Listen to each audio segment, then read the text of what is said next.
Hi, this is the video for Daf Het of Masechet Ketubot for Daf Shevui.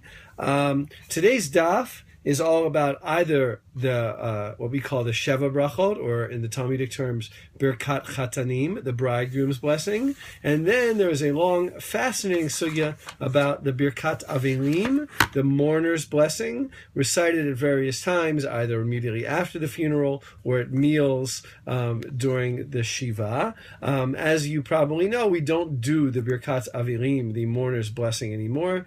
Already in the Gaonic times, the leaders of the Jewish community after the Talmud, already the Gaonim said we have stopped doing this. It seems to have been a practice that fell by the wayside a long time ago, but it is anchored in Talmudic tradition.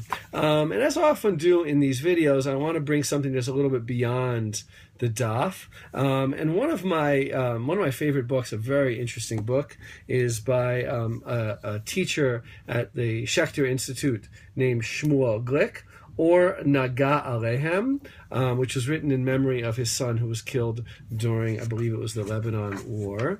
And in this book, he has two books on Avilut, on mourning. And in this book, he talks about all of the many parallels between wedding customs and mourning customs. And it is a thick book. There are 420 pages in here. It's a shame. I don't believe it's ever been translated, although I could be wrong. So you can look that up.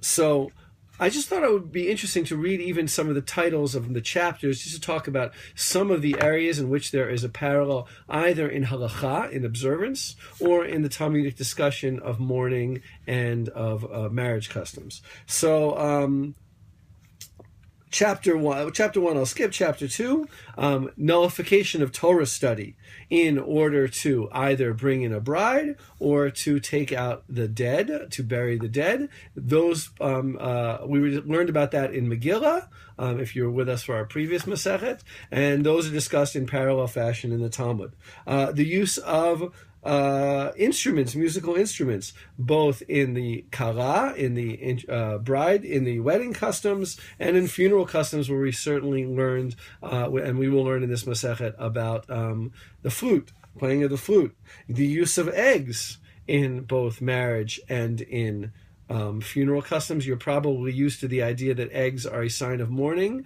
from the Seder plate, where we put an egg, and some say that is a sign of mourning over the loss of the Korban Pesach.